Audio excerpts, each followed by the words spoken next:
నమస్తే, welcome to 99 TV. TDP, BJP, Janasena కూటమి ఒకవైపు, అలాగే వైఎస్ఆర్సీపీ ఒకవైపు. ఇప్పుడు ఏంటంటే ఈ రెండు శిబిరాలు ఒకళ్ళ మీద ఒకళ్ళు దుమ్మెత్తి పోసుకోవటానికి ఎవరో ఒకళ్ళని ఐడెంటిఫై చేసి చూపిస్తున్నాయి. కూటమి ఏం చెబుతోంది? వైసీపీలో ఒక్క సజ్జల రామకృష్ణారెడ్డి, అలాగే ఇంకొక ఆయన చెవిరెడ్డి భాస్కర్ రెడ్డి చాలు జగన్మోహన్ రెడ్డి కొంప ముంచడానికని. వైసీపీ ఏం కౌంటర్ ఇస్తుంది?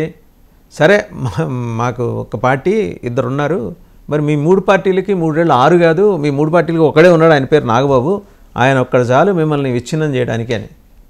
సరే, మొత్తానికి సోషల్ మీడియా వార్ తెలుగుదేశంలో ఎలాంటి క్రిపుల్స్ క్రియేట్ చేస్తుంది, ఎలాంటి ప్రకంపనలు సృష్టిస్తుంది, ఇంకా చాలా అంశాలు వీటన్నిటి గురించి సమగ్రంగా విశ్లేషించడానికి మాట్లాడడానికి మనతో ఉన్నారు కందుకూరు మాజీ ఎమ్మెల్యే తెలుగుదేశం పార్టీ సీనియర్ నాయకులు డాక్టర్ దివి శివరాం గారు. నమస్కారం డాక్టర్ శివరాం గారు. నమస్కారం డాక్టర్ శివరాం గారు. అయితే 2 అంశాలు ఇక్కడ. సజ్జల రామకృష్ణారెడ్డి తెలుగుదేశం పార్టీ కోవట్టుగా వైసీపీలో కొనసాగుతున్నారని ఒక అభియోగం. వాస్తవం మరి తెలియదు. ఆయన ఒక్కడి చాలు, ఇందాక అనుకున్నాం కదా, ఆయన ఒక్కడి చాలు, ఆయనతో పాటు చెవిరెడ్డి భాస్కర్ రెడ్డి ఇద్దరు చాలు జగన్మోహన్ రెడ్డిని ముంచేయడానికని. అదట ఉంచితే మరి ఈ మిగిలిన విషయాలు అంటే ఇప్పుడు అప్పులు వ్యవహారాలు ఇవన్నీ మాట్లాడుకున్నాం కదా. 10 నెలల్లో 1,50,000 కోట్లు, 1,69,000 కోట్లు ఎంతో తీసుకొచ్చారు. సంపద సృష్టిస్తామని చెప్పేసి అప్పులు తావడం ఏంటి డాక్టర్ గారు? ఇంకా నయమండి, మీరేదో సజ్జల రామకృష్ణారెడ్డి గారి ద్వారానో లేకపోతే చెవిరెడ్డి ద్వారా చేసిన అకృత్యాలన్నీ కూడా తెలుగుదేశం వాళ్ళే చేయించారని కూడా అనేటట్టున్నారు మీరు. సోషల్ మీడియాలో రానివ్వండి, ఎక్కడైనా రానివ్వండి, అది చాలా అన్యాయం అట్లా మాట్లాడతారు. సరే, వాళ్ళ రాజకీయాలు వాళ్ళవి, టీడీపీ కూటమి రాజకీయాలు కూటమి, అంతే.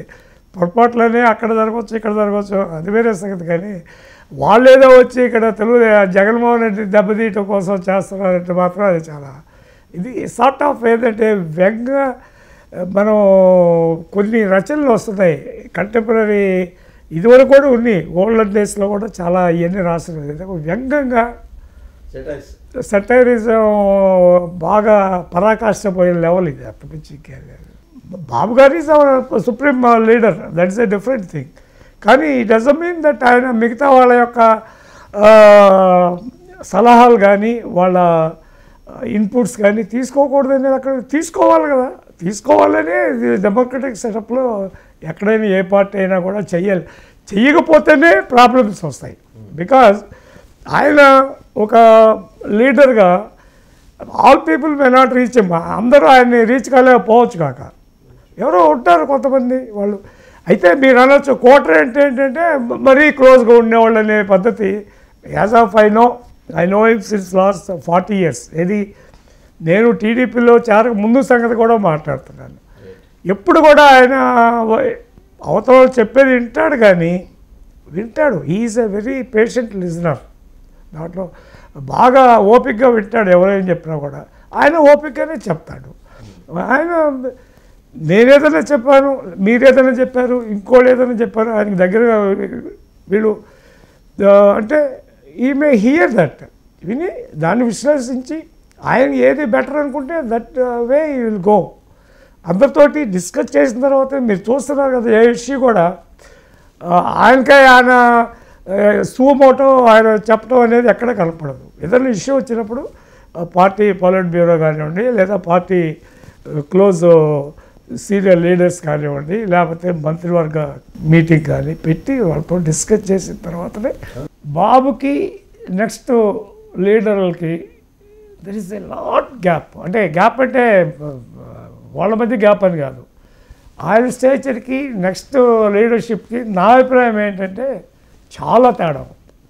సో ఆయన్ని రీచ్ అవ్వగలగాలంటే డెఫినెట్లీ ఎంతో కొంత సందిగ్ధత ఉంటుంది. ఆయనకి ఎప్పుడు చెప్పాలో ఎలా చెప్పాలో అనేది ఆ టైం ప్రకారం చెప్పుకోవాల్సి వస్తుంది. ఆయన అలాంటి వాళ్ళ పక్కన తిరిగి అంటే నాన్ అఫిషియల్గా ఉన్న వాళ్ళందరితో బాగానే మాట్లాడతాడు.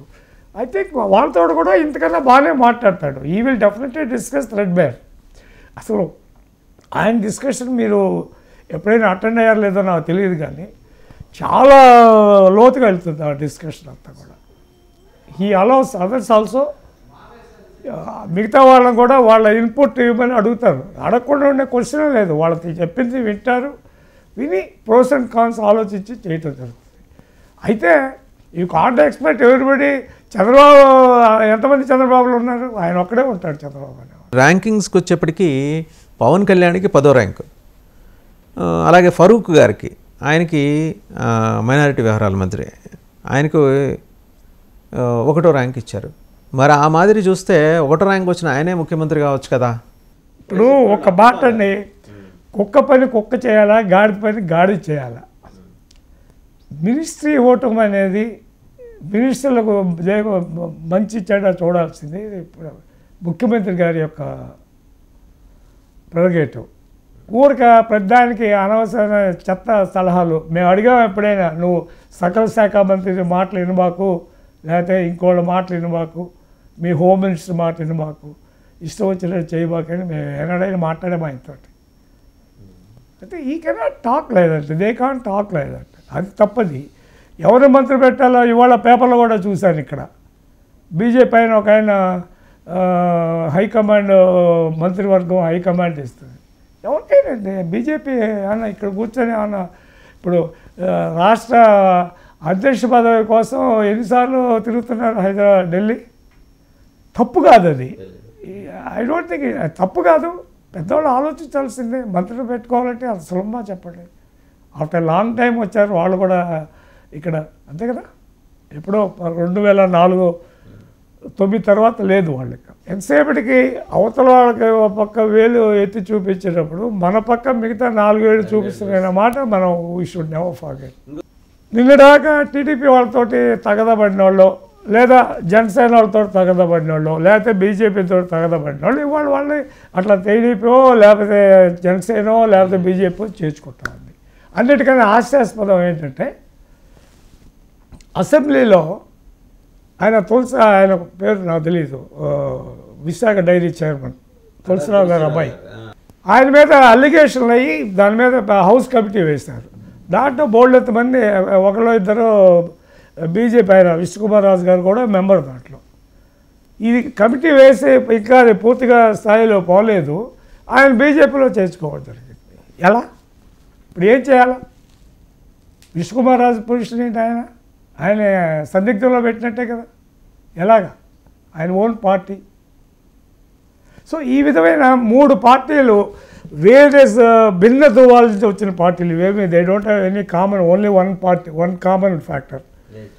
ఇది గవర్నమెంట్ని ఓడించడం కామన్ ఫ్యాక్టర్ అందరికి. కాబట్టి వాళ్ళని ఒక మొన్న అసలు నేను ఎలక్షన్లో ఈ 3 పార్టీలు కుదురుగా వచ్చి అందరూ 100% టర్న్ ఓవర్ అవుతుందా అనే డౌట్ ఉండేవాళ్ళం.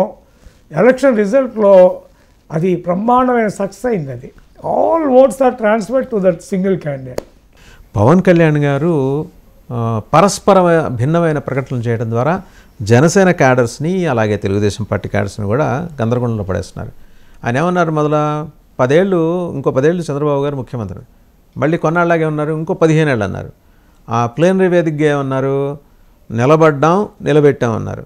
సో దానికి కొనసాగింపుగా వారి సోదరులు వారే ఉన్నారు. ఇంకా సరే వాళ్ళు వచ్చిన వాళ్ళు వచ్చారు, సరే క్లెయిమ్ చేసుకునే వాళ్ళు క్లెయిమ్ చేసుకుంటున్నారు, కానీ వాళ్ళు క్లెయిమ్ చేసుకున్నట్టు ఏదో వాళ్ళ కష్టం మీద పవన్ కళ్యాణ్ గారు గెలిచారు అని అనుకోవటం చూసారా, అది వాళ్ళ కర్మ అన్నారు. మరి ఎట్లా చూస్తున్నారు ఈ మొత్తం డెవలప్మెంట్స్ని? ఇప్పుడు ఈ గందరగోళం మీద మీకు క్లారిటీ ఉందా? ఆయన వస్తే మంచిదని అంటే అసలు గొడవ ఉండేది కదా, అక్కడితో అయిపోయేది. ఆ మాట అల్లా ఎవరైనా అనుకుంటే నా వల్లే గెలిచారు అనుకుంటే, నేను ఏదైనా మాట్లాడుతుంటే బాబు గారు ఎంతవరకు నన్ను కంట్రోల్ చేయగలరు? ఒక లెవెల్ వరకు చేయగలరు. నా మీద ఆయనకి అది ఉంటుంది కదా, మనవాడు నిన్నదాకా నేనేం చెప్తే ఏం చెప్తే చేశారు, నా ఎమ్మడి వాళ్ళు 100%. అదొక సాఫ్ట్ కార్నర్ ఎప్పుడూ ఉంటుంది. కానీ అతన్ని పోయి నువ్వు పవన్ కళ్యాణ్ గారికి కానీ ఇంకెవరికైనా కానీ నువ్వు ఎక్కువ మాట్లాడవద్దు వాళ్ళ గురించి అని మాట్లాడని కానీ చెప్పుంటాడని నేను అస్సలు మాట్లాడు. అట్లాంటి it will never arise from Chandrababu. దాంట్లో నేను కంటెంపరీ పాలిటిక్స్లో తనని తగ్గించుకోనైనా మిగతా వాళ్ళని అకౌంట్ చేసే పరిస్థితి ఒక చంద్రబాబులో నేను చూస్తాను. రాజకీయాలు ఇవి. అందులో అవతల ఎవరు? వాళ్ళకి సోషల్ మీడియాలో పరాకాష్ఠ చెందిన బ్యాచ్ అవతల. They have a paper, they have a TV channel and allied things బోల్డ్ ఉన్నాయి. ఇప్పుడు ఒక మాట నేను చెప్తానండి, నేను I'm not talking about Pawan Kalyan garu, I'm not talking about BJP వాళ్ళు. అది మాకుండే స్వతహాకుండే కోరికనండి, ఏదైనానండి. Chandrababu garu has to continue leading party and government in Andhra Pradesh. దాంట్లో సెకండ్ ఒపీనియన్ ఎవరికి లేదు. కానీ నేననేది ఏంటంటే ఆయన కూడా ఈ should take a bigger role పార్టీలోనే. అండ్ నన్ను అడిగితే if ever ask me, I don't think you will ask me, but if ever ask me or given me a chance, నాకు కనుక ఛాన్స్ ఇస్తే నేను 2028-29 నాటికి లోకేష్ బాబు గారిని ముఖ్యమంత్రి చూడాలనేది నా కోరిక.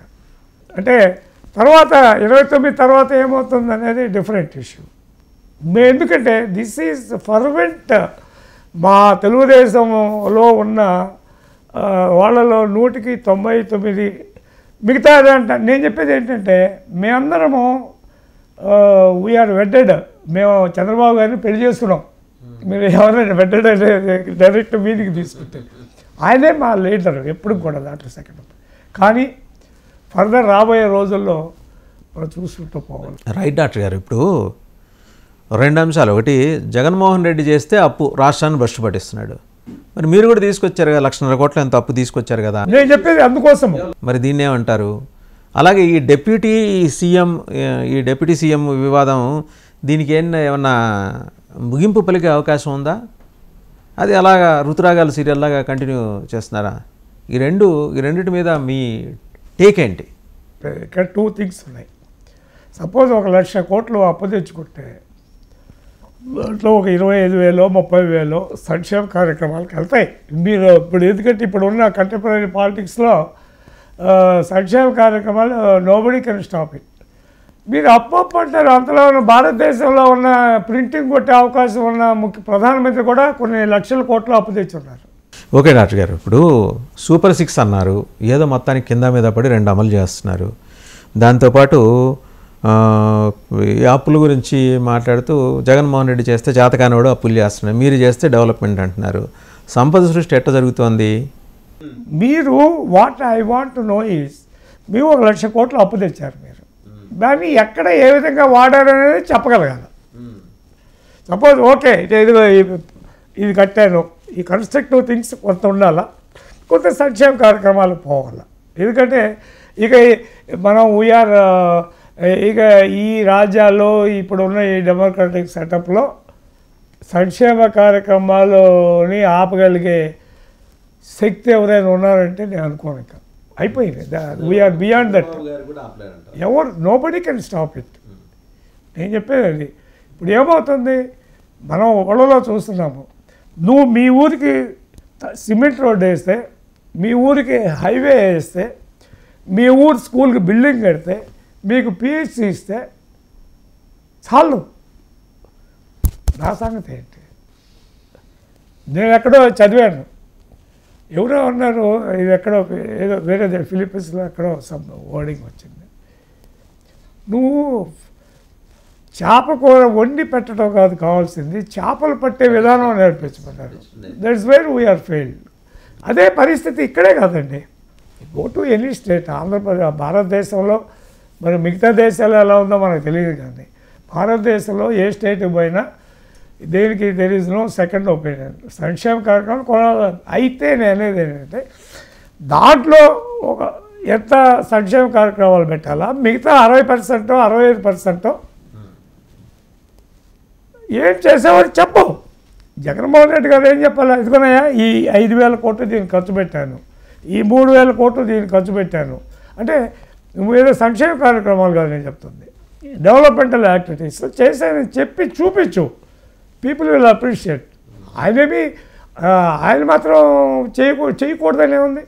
మేము ఇన్ఫ్యాక్ట్ ఆయన 151 సీట్ తోటి గెలిచి వచ్చిన రోజు వీ థాట్ ఆయన కనుక సరైన ఈ సకల విద్యాశాఖ సకల శాఖల మంత్రులు వాళ్ళు వీళ్ళు హెల్ప్లు కాకుండా ఆయన కన్నా తెలుగులోడే, ఎందుకంటే nobody can make this much of umpire, తెలివితేటలు లేకుండా ఇంత ఎంపైర్ చేస్తారని అనుకోను. సరిగా చేస్తుంటే ఈడ కంటిన్యూడ్ ఫర్ అందర్ 10 years.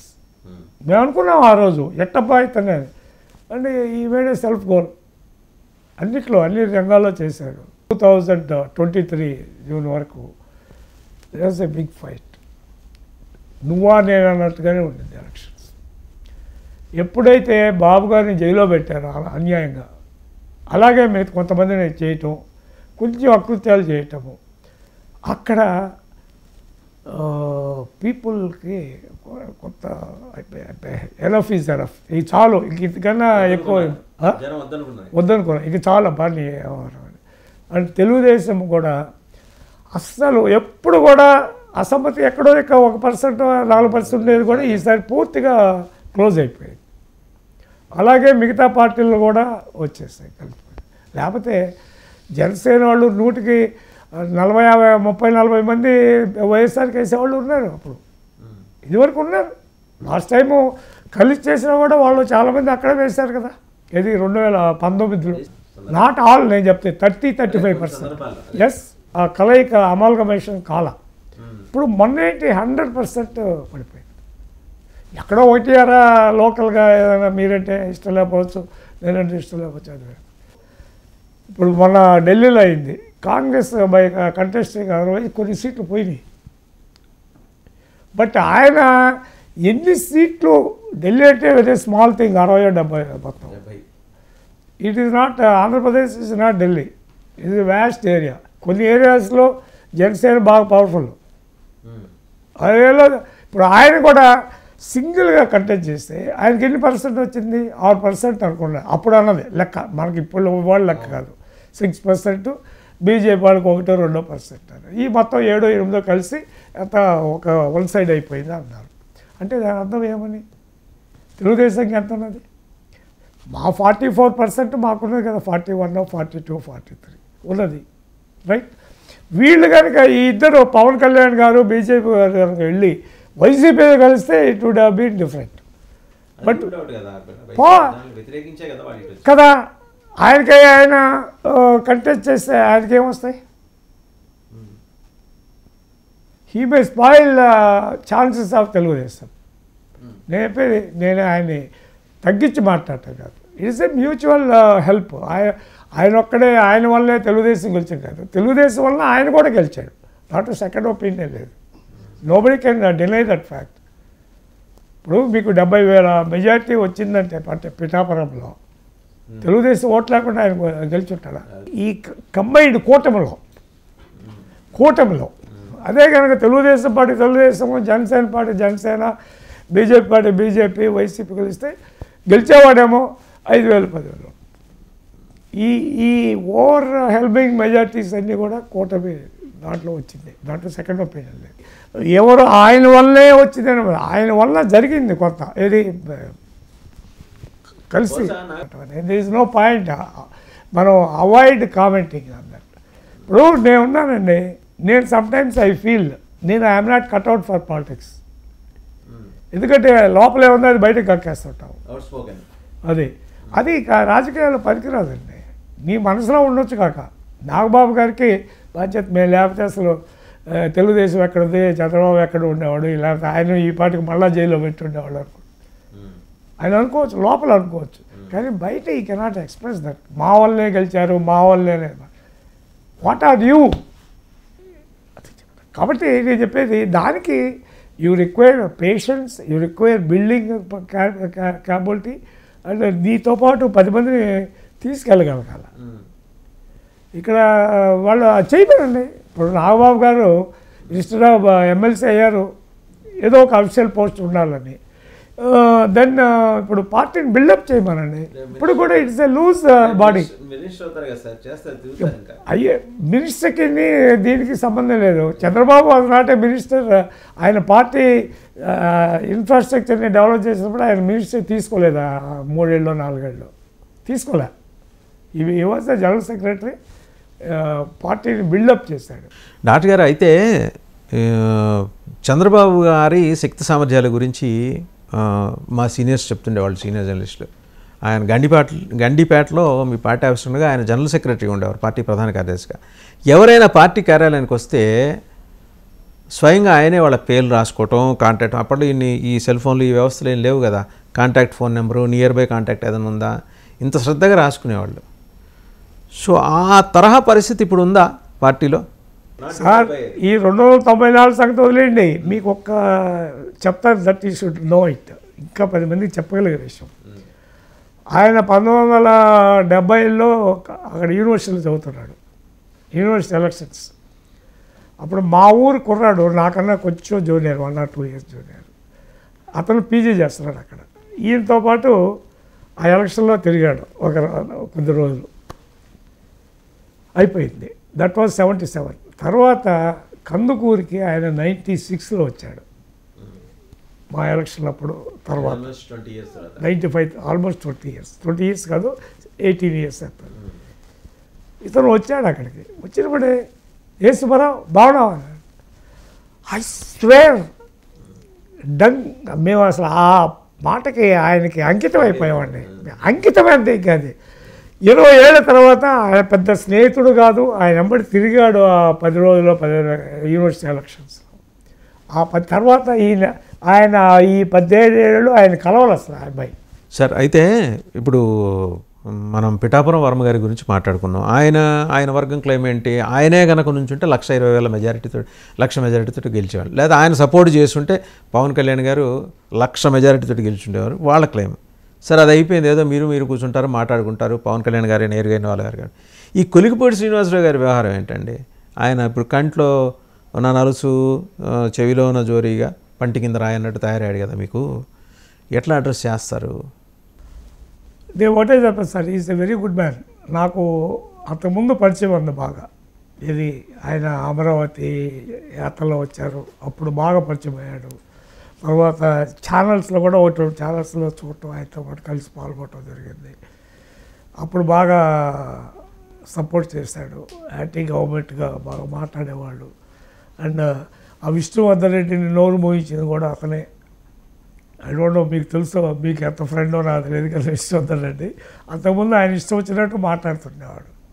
అలాంటిది ఆ రోజు దెబ్బతోటి స్టాప్ అయింది. తర్వాత ఎక్కడ వెళ్ళలేదు నేను అతన్ని. సరే అంత అయిపోయారా. ఒక్క మాట అండి, మాకు మీకు గుర్తుందో లేదో, వల్లూరు బసవరాజు గారు అని ఒక ఆయన మంత్రి ఉండేవారు. It was a very highly intellectual. ఆయన Brahmin. Outside government is very great, was very great. So అప్పుడు ఏమనేవాళ్ళంటే, నేను కాలేజ్ గోయింగ్ స్టూడెంట్ అప్పుడు, మా నాన్న వాళ్ళ రాజ్యం లేదంటే కాంగ్రెస్ రాజ్యం. వల్లూరు బసవరాజు గారు ఇన్సైడ్ ద గవర్నమెంట్ చాలా డేంజర్ పార్టీకి అన్నారు. కొలికిపూడి గారు ఏంటంటే అవుట్ స్పోకన్ మ్యాన్. మేమందరం అవుట్ స్పోకనే, కానీ ఆయనంత ఫెరోషియస్గా నేను మాట్లాడాను. మహా ఆయన. And is convinced of his sincerity. చెప్పేది మీరు ఆ మధ్య ఒకసారి జ్యూరిస్ప్రుడెన్స్ చదివారు, క్రిమినల్. ఒక అతను ఏమంటారు, ఇది లై డిటెక్టర్ టెస్ట్లో వాడు చెప్తున్న అబద్ధమైనా అతను అది ఈ పాజిటివ్. కారణం ఏంటంటే అతనికి ఆయన చెప్పే అబద్ధం అది నిజమని ఆయన సిన్సియర్గా ఫీల్ అయ్యాడు. ప్రాంప్ట్ అసలు అతనికి తెలిసేది కరెక్ట్ అని ఆయన మనసులో ఇదైపోయింది. కాబట్టి దెర్ ఇస్ నో వేరియేషన్స్. అలాగే శ్రీనివాసరావు గారు ఏంటి, కొలికిపూడి గారు, ఆయన he wants to be correct, at the same time he want others to be correct. ఆయన ఆపోజిషన్లో ఉన్నప్పుడు ఏం మాట్లాడినా చెల్లుతుంది. అదే గవర్నమెంట్లో వచ్చేటప్పటికి there are certain permutation combinations. Go to the పార్టీలో బ్రహ్మాండంగా ఖండించండి, అక్కడ చెప్పండి, ఇదే మాట అక్కడ చెప్పండి. ఏది నేను చేయలేను, ఇట్లా అయితే నేను చేయలేను, నన్ను క్షమించట్లే అంటే బాబు గారు will be number 1% to punish others, correct చేయటానికి. మరి ఈయన పేపర్లకు ఎక్కి అది దట్ ఇస్ వేర్ ప్రాబ్లం. ఇందాక చెప్పాను కదా బసవరాజు గారు చంద్రారెడ్డి గారు సేమ్ అదే. అది ఈజ్ హైలీ ఇంటలెక్చువల్. రైట్. అయితే కొలికిపూడి శ్రీనివాసరావు గారి విషయంలో ఇదేదో మ్యూజికల్ చైర్ వ్యవహారంలాగా ఉంది. ఆయన ఏదో మాడతాడు, మీరు వెంటనే పార్టీ జాతీయ అధ్యక్షుల వారు కన్నెర చేస్తారు, ఆగ్రహించి ముగ్గురు సభ్యులతో కమిటీ వేస్తారు. ఆ ముగ్గురు సభ్యులు ఎవరంటే మీ క్రమశిక్షణా సంఘం ఆయన సత్యనారాయణ గారు ఒక ఆయన ఉంటారు అందులో, విజయవాడ ఎంపీ, ఇంకా లోకల్గా ఉండే లీడర్స్ ఎవరినో పంపిస్తారు. వాళ్ళేదో నివేదిక ఇస్తారు, అది తయారు చేస్తారు, తీసుకొచ్చి పల్లా శ్రీనివాసరావు గారు పార్టీ రాష్ట్ర అధ్యక్షుడు కదా వారికి ఇస్తారు. ఆయన శాంతం చదివి మళ్ళీ మీ దగ్గరికి ఆ నివేదిక పట్టుకొస్తారు. మీరేం చేస్తారు, వెంబడే అచ్చెన్నాయుడు గారిని పిలిచి, ఆయన పార్టీ మాజీ అధ్యక్షుడు, రాష్ట్ర మాజీ అధ్యక్షుడు కాబట్టి ఆయనకి చూడండి అచ్చెన్నాయుడు గారు అంటారు. ఏదో మ్యూజికల్ చైర్ వ్యవహారంలాగా అనిపించట్లా మీకు? ఇక్కడ జరిగేది ఐ డోంట్ నో ఎంతవరకు వచ్చిందో తెలియదు. ఆ 3 మెంబర్ కమిటీస్ వాళ్ళు whatever they go they round they talk to, అక్కడ పోయి తిరగడం అవసరం లేదు, ఇక్కడ పిలిపించి మాట్లాడుకోవచ్చు. వాళ్ళ conclusion they will pass out to Babu garu party president చూడాలి. అంతేగాని ఐ డోంట్ థింక్ ఆయన మళ్ళీ దాని మీద ప్రొక్రాస్టినేషన్ అవి ఉండదు. అయితే ఈయన డెడ్ లైన్ వేసాడు 48 గంటల్లో ఏమవుతుంది. అదే ఈజ్ ఇట్ పాసిబుల్? ఇప్పుడు వాళ్ళు ఏం చెప్పారు, మేము ఫార్మింగ్ ఏ కమిటీ అన్నాడు. కమిటీ 48 గంటల్లో చేయగలరా ఎవరైనా ఏదైనా? ఇదే ఒకటి కాదు, ఈజ్ నాట్ ఏ స్పెసిఫిక్గా కెమిస్ట్రీ కాదు, ఏది A+B² ఇది అన్నట్టుగా. ఇక్కడేంటి 10 మందితో మాట్లాడాలి. మీరు కరెక్ట్ అనుకుంది నాకు తప్పు కావచ్చు. ఇంకొక ఆయనకి ఆయన ఎవరు, ఆయన రవీందర్ రెడ్డి ఏదో రమేష్ రెడ్డి ఆయన చేసింది కొంతమంది కరెక్ట్ కావచ్చు. ఏం చేశాడో మనకైతే పూర్తిగా బజార్లోకి రాలేదు. సో అయితే అలాగే ఇంకొక ఆయన జీవి రెడ్డి గారు ఫైబర్ నెట్ చైర్మన్గా, ఆయన లాయర్ అంటారు, కొందరేమో చార్టెడ్ అకౌంటెంట్ అంటుంటారు. బ్యూరోక్రాట్స్ తోటి ఏదో వివాదం వచ్చింది ఆయనకి. సరే మొత్తానికి ఏంటి, దినేష్ కుమార్ గారిని ఏదో ట్రాన్స్ఫర్ చేశారు. ఈయనైతే ఏంటంటే పార్టీ వైఖరి నచ్చక రాజీనామా చేసి ప్రస్తుతం గమ్మున తన వృత్తి ఏదో ఉందో అంటే మరి లాయర్గా ప్రాక్టీస్ చేస్తున్నారట, అది చేసుకుంటున్నారు. ఎందుకు తెలుగుదేశం పార్టీకే ఈ కష్టాలన్నీ వస్తున్నాయి? వర్మది అయిపోయిందనగానే కొలికిపూడి రెడీగా ఉంటాడు, కొలికిపూడి అనగానే జీవిరెడ్డి రెడీగా ఉంటాడు, రేపు జీవిరెడ్డి గారిది ఇవాళ అయిపోయిందనగానే రేపు ఇంకొక ఆయన రెడీగా ఉంటాడు. అవసరమా? అంటే ఇట్లాంటి అసంతృప్తి వ్యవహారాలు పార్టీకి అవసరమా? పార్టీ మీద చాలా ఎక్స్పెక్టేషన్స్ ఉన్నాయి కదా జనాలకి. అది కూడా ప్రాబ్లం. నేను చెప్పేది ఒక మాట, మీరు ఫస్ట్ ఏం చేయాలా, లేకపోతే go to Chandrababu Naidu official spokes person అతను ఎవరు రెడ్డి గారు, నువ్వు యూ మీట్ క్వైట్ ఆఫన్. ఆ మీటింగ్ అయిన తర్వాత ఒక 5 నిమిషాలు టైం తీసుకొని మాట్లాడి చెప్పండి ఇది పరిస్థితి అని. దానివల్ల ఏమయ్యేది, ఈవిడ లైక్డ్ చంద్రబాబు నాయుడు. ఏది, నేను 400 మందికి శాలరీలు మిగిలిపోయింది, ఎంత గవర్నమెంట్కి ఎంత తగ్గుద్ది ఖర్చు మంచి లెక్కే చెప్పారండి జీవిరెడ్డి గారు. చెప్పారు. But what is the way, I don't know. అతను చాలా సాఫ్ట్ పర్సనాలిటీ. మరి నాకు బాగా తెలుసు ఆయన. సో అలాగే జాయింట్ పార్లమెంటరీ కమిటీ ఏర్పాటు చేస్తుంది కేంద్ర ప్రభుత్వం ఏ విషయంలో, వక్ఫ్ బోర్డు విషయంలో. 287 మంది సంస్థలు వ్యక్తులతోటి డెలిబరేషన్స్ సంప్రదింపులు జరపడం, ఏదో చట్టం రూపొందించే ముందు అందరితోటి ఫార్మల్గా ఏం చేయాలో అవన్నీ చేశారు. సరే మీరైతే ఏంటంటే మీరు కూడా కొన్ని సవరణలు 2వ 3వ సవరణలు ప్రతిపాదించారట. అవుట్కమ్ ఏంటండి ఫైనల్గా? ఇప్పుడు అక్కడ ఇష్యూ ఇస్ లైక్ దిస్. నేను అంటే ఆఫ్ లేట్ నేను ఆయనతో మాట్లాడలేదు, తెలుసు, కానీ నాకు ఇట్లా పోయి మాట్లాడేంత సన్నిహితం లేదు వాళ్ళతో. ఇప్పుడు వాళ్ళు they want to cut him down. అసలు ఏది వాళ్ళకి ఇంకా ఎవరు అడ్డు లేకుండా, నో అదర్ లీడర్ లైక్ కుప్పంలో బాబు గారికి, ఆ ఊరేది పులివెందల్లో జగన్మోహన్ రెడ్డి గారు, అట్లా అది ఒక కాన్స్టిట్యున్సీ. అక్కడ వేరేవాడు. ఇప్పుడు ఈయనకి ఏదైనా అఫీషియల్ పొజిషన్ ఇచ్చారనుకో, ఒకవేళ 90 మంది కాకపోయినా 20 మందిని వెళ్తారు కదా ఆయన దగ్గరికి. దట్ ఐ బిలీవ్ పేపర్స్లో రాసింది, నేను ఎప్పుడు మాట్లాడలేదు. నేను జనసేన వాళ్ళతో ఐ నెవర్ టాక్, నాకు పెద్ద పరిచయాలు కూడా లేవు. ఓన్లీ వాసు తెలుసు నాకు. పొలిటికల్గా ఇద్దరు డిఫరెంట్ పార్టీస్, బట్ ఇక్కడ ఎమ్మెల్యేస్గా ఉన్నప్పుడు ఒకే ఫ్లోర్లో ఉండేవాళ్ళం, పక్కనే ఉండేవాళ్ళు. Is to be very nice with us. తర్వాత అక్కడికి ఏదైనా ఆయన గవర్నమెంట్లో కూడా ఏదైనా వాళ్ళు ఏదో ప్రాబ్లం ఉందంటే కూడా ఈస్ టు హెల్ప్. దాంట్లో సెకండ్ ఒపీనియన్. అతను is from a political family. అది not because of Rajasekhar Reddy. అంతకుముందు కూడా వాళ్ళ ఫాదరు ఆ రోజుల్లో సమితి చైర్మన్ అంటే చాలా పెద్ద ఒంగోలు రూరల్. తర్వాత కూడా అతను చేశాడు. మరి సంపాదించాడంటారు. ఎట్ ద సేమ్ టైం ఈ లాస్ట్ ఆల్సో. సరే అవి ఎంతవరకు నిజమా అబద్ధమా అవన్నీ we cannot talk about that. ఇది నాటే నాకేంటంటే పర్సనల్లీ పొలిటికల్గా నాకు ఏనాడు ఆయనతోటి ఏనాడు రాదు. మా దగ్గర అయితే ఆయన మా మహేందర్ రెడ్డికి ఆయన అంటే కొంచెం దూరంగానే ఉండేవాడు. వాళ్ళిద్దరు పడేది కాదు. సో అలాగా నాతో బాగానే personally even Mahender Reddy is nice with me. నేను ఎవరితోటి తగదాలు పడను. పొలిటికల్గా తగదాలు ఉంటాయి కానీ డిఫరెంట్ పార్టీస్. బయట నేను ఎవరితోటి కూడా మామూలుగా ఏదైనా ఫంక్షన్లు కలిసినప్పుడు మ్యారేజ్ ఒక ఊర్లో పెళ్ళిళ్ళకి అందరూ కలిసిపోతూనే ఉంటాము, మాట్లాడుకుంటాము, పక్కన కూర్చుంటాము. కానీ అట్ ద సేమ్ టైం పొలిటికల్గా నాకు వాసు గారి గురించి పెద్దగా తెలియదు. నాకు ఎక్కడ ఈ నెవర్ కేమ్ టు కందుకూరు రాలా. ఆయన మహేందర్ రెడ్డి గారు ఉన్నప్పుడు ఆయనకు వ్యతిరేకంగా కొంతమందిని పెంచాడని విన్నాను కానీ వాళ్ళు ఎవరు మా దగ్గరికి రాలేదు. ఇప్పుడు మేము ఖమ్మంలో ఉన్నాము. తెలుగుదేశం పార్టీకి బ్యాక్ బోన్. పోస్ట్ ఇచ్చినప్పుడేమో ఏదైనా గవర్నమెంట్ వచ్చినప్పుడేమో అన్ని ఖమ్మాళ్ళకైనా అంటారు. మరి మాకు రావాల్సినంత ప్రాధాన్యత వచ్చిందా? రాదు కూడా. ఎందుకంటే ఎక్కువైపోతాం. ఉన్న దాంట్లో 170 మంది ఖమ్మాళ్ళే ఉంటారు. మరి వీళ్ళేమన్నా రాజీనామాలు చేయాలా పార్టీకి? కరెక్ట్ కాదు కదండి.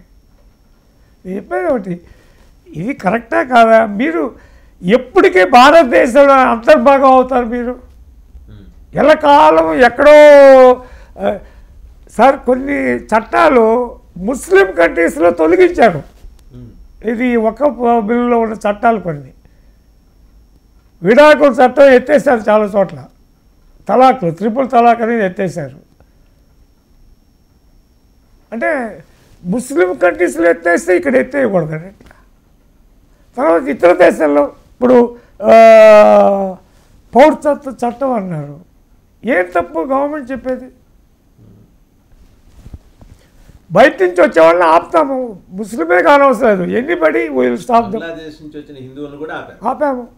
అడిగినప్పుడు అదేదో ఇక్కడ లోకల్ ముస్లిమ్స్కి ఏం ప్రాబ్లము, ఏం సంబంధం అసలు వాళ్ళకి? ఏం సంబంధం వాళ్ళకి? అన్నిటికీ నువ్వు ఏదంటే అది వినాల్సిందేనా? స్టిల్ కాంగ్రెస్ ఒక ఓట్ బ్యాంక్ కింద వాళ్ళు రాజకీయ. I feel all parties put together. అందరు కూర్చోవాలా, దీనికి ఏది కరెక్ట్ ఏది న్యాయమైనది. ఉమ్మడి పౌరసత్వం తప్పేంటండి? ఏ దేశాల్లో ఉంది వేరే వేరే లాస్ ప్రతి వాళ్ళకి? ఎందుకనండి అంటే we have highest record. Nehru కానీ గాంధీ గారు కానీ నేనే వాళ్ళ గురించి వదిలేయండి. ఇవాళ ఆల్ పార్టీస్ కూర్చోవాలా, ఏది భారతదేశానికి కరెక్టు. ఇప్పుడు నువ్వు హిందూ మతాన్ని రెస్పెక్ట్ చేసినంత మాత్రాన్ని ముస్లింని హేట్ చేయాల్సిన అవసరం లేదు కదా. అందరికీ ఉమ్మడి పౌరసత్వం, మనందరూ సిటిజన్స్ ఆఫ్ ఇండియా, అందరికీ ఏది అవసరమో అది చెయ్యండి. అది చేయకుండా అదేదో ఒక ట్యాబు అయినట్టు చేస్తే ఎట్టాగండి? ఏది ఒక బిల్లు అనేది అదొక ఇదా? ఇక అంటే ఇంకా ఫైనల్గా మాట్లాడితే డాక్టర్ గారు 28-29కి lot many developments are going to take place. అప్పటికి బహుశా నియోజకవర్గాల పునర్విభజన జరిగి 175 నుంచి 225కి స్థానాలు పెరుగుతాయి. సో ఈ క్రమంలో సరే కొత్త నాయకత్వం తెలుగుదేశం ఆశిస్తోంది. బహుశా లోకేష్ గారు మీ ముఖ్యమంత్రి అభ్యర్థిగా ప్రతిపాదించే అవకాశాలు ఉన్నాయంటున్నారు. అలాగే చంద్రబాబు నాయుడు గారు రాష్ట్రపతిగా ప్రమోషన్ కొట్టబోతున్నారు అని తెలుస్తోంది. ద్రౌపది ముర్ము గారి పదవీకాలం కూడా సమయానికి పూర్తి కావచ్చు కాబట్టి అంటున్నారు. ఎన్డీఏ ప్రపోజ్ చేస్తుంది చంద్రబాబు గారి పేరు రాష్ట్రపతి పదవి కోసం. ఏమంటారు? రాజకీయాల్లో వచ్చే పవర్ పొజిషన్ 10 ఎవరో చెప్పారు కాదు, వినండి. ఎవరో చెప్పారు, we want to serve the people. Without power we want power, without power we can't serve the people అన్నారు. పవర్ కావాలా, పవర్ ఎందుకు? ప్రజలకు సర్వ్ చేయటం కోసం. ఆయనకి లేకపోతే అంతలా ల్యూక్రేటివ్ ప్రొఫెషన్ మానుకొని 50 కోట్లు 100 కోట్లు ఇవాళ ఒక్కోళ్ళకి. You can build empires. అలాంటి వాళ్ళు అది వదులుకొని దీంట్లోకి వచ్చారంటే పబ్లిక్ ఏదో కొంత సేవ చేయటం, డబ్బుల కోసం కాదు, అదే 100% ష్యూర్. ఇప్పుడు ఆయన ముఖ్యమంత్రో లేకపోతే ప్రధానమంత్రో కావాలని కోరుకోవటంలో తప్పే లేదు, తప్పులేదు. బట్ అవుతుందా లేదనేది డిఫరెంట్ ఇష్యూ. కానీ మేము కోరుకునేది ఒకటే, మాకు లోకేష్ బాబు గారే అవ్వాలి. ఎందుకంటే is the biggest party. Telugu Desam కూటమిలో కూడా మేము వీఆర్ 80%. మిగతా వాళ్ళు ఇద్దరు కలిపితే మిగతా నేను మీకు ఇదివరకు కూడా ఒకసారి చెప్పాను. It is the prerogative of the single biggest largest party to choose the leader of the house. అదే ఇంక దాని అర్థం ఏంటి? లెజిస్లేచర్ లీడర్షిప్ మాత్రం చేంజ్ అవ్వాలని నేను కోరుకుంటున్నా.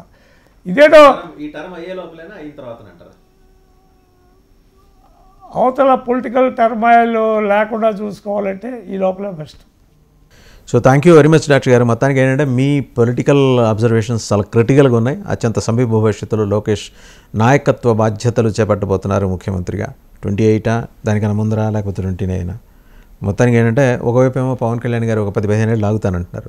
సో ఈ గ్యాప్ పీరియడ్లో మరి లోకేష్ గారు తన నాయకత్వ పటిమని నిరూపించుకోవడానికి తెర మీదకు వచ్చేస్తున్నారనే అభిప్రాయాన్ని వ్యక్తం చేశారు. Thank you very much for sharing several observations for the ongoing developments in the government as well in the Telugu Desam Party. Thank you very much, Dr. Sivaram garu.